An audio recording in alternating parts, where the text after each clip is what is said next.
పార్లమెంట్లో Bharat Ratna doctor BR Ambedkar ను అవమానపరిచే విధంగా మాట్లాడిన కేంద్ర హోంశాఖ మంత్రి అమిత్ షాని వెంటనే మంత్రివర్గం నుండి బర్తరఫ్ చేయాలని రంగారెడ్డి జిల్లాలో తెలంగాణ రాష్ట్ర మాలల ఐక్య వేదిక సంఘాల ఆధ్వర్యంలో నిరసనలు తెలిపారు.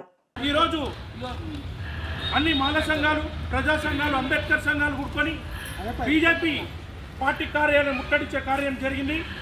ముఖ్యంగా బాబాసాహెబ్ పై అనుచిత వ్యాఖ్యలు చేసిన అమిత్ షా గారు మీరు వెంటనే రాజీనామా చేసి బాబాసాహెబ్ క్షమాపణ చెప్పాలి. అదేవిధంగా మందకృష్ణ మాదిగా మతి భ్రమించింది నీకు. ఎందుకంటే బాబాసాహెబ్ పై అమిత్ షా చేసిన వ్యాఖ్యలు ఇప్పటికి 20 రోజులైంది, ఇంతవరకు క్షమాపణ చెప్పలే. మీ వర్గం నుంచి, నీ నుంచి ఇంతవరకు నువ్వు కౌంటర్ ఇవ్వలేదు. మందకృష్ణ, నువ్వు బీజేపీ ఆర్ఎస్ఎస్ బీజేపీ మనువాదుల తొత్తు. నీకు మధ్య భ్రమించి మోడీ గారికి వర్గీకరణ కావాలని అడిగినావు.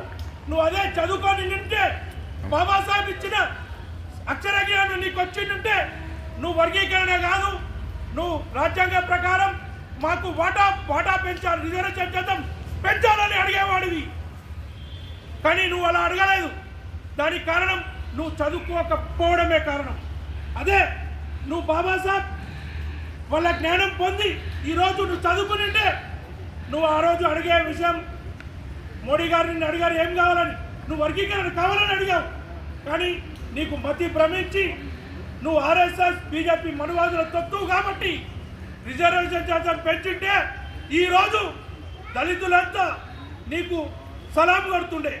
కానీ నువ్వు చేసిన పని వల్ల దళితులంతా బాధపడుతున్నారు.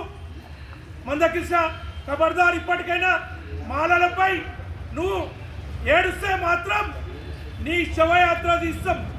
నీది అమిత్ షాది శవయాత్ర తీస్తాం రానున్న రోజుల్లో. ఖబర్దార్. జై భీమ్, జై భీమ్.